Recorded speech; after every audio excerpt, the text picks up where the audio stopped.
இந்திய சீன எல்லையில் தொடர்ந்து பதற்றம் நிலவி வரும் நிலையில் சீன பொருட்களை புறக்கணிக்குமாறு மும்பை பள்ளி மாணவர்களை பள்ளிகளின் முதல்வர்கள் கேட்டுக் கொண்டுள்ளனர். இது தொடர்பாக மும்பை பள்ளி முதல்வர்கள் சங்கம் மாணவர்களுக்கு ஆப் மூலம் செய்திகளை அனுப்பி வருகிறது.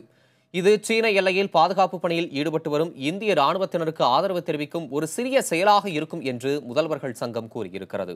சீனாவுடனான எல்லை பிரச்சினை குறித்து மாணவர்கள் அறிந்து கொள்ள வேண்டும் என்பதற்காகவும் நாட்டுப்பற்றை தூண்டவும் இந்த செய்தியை அனுப்பி வருவதாகவும் மும்பை பள்ளி முதல்வர்கள் சங்கம் தெரிவித்துள்ளது.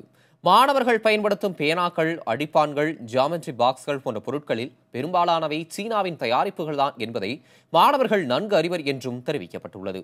இந்த பொருட்களை புறக்கணிப்பதன் மூலம் சீன பொருளாதாரத்திற்கு சிறிதளவேனும் பாதிப்பை ஏற்படுத்த முடியும் எனில் அது இந்தியாவிற்கு கிடைத்த மிகப்பெரிய வெற்றியாக இருக்கும் என்றும் மும்பை பள்ளி மாணவர்களை முதல்வர்கள் கேட்டுக் கொண்டுள்ளனர்.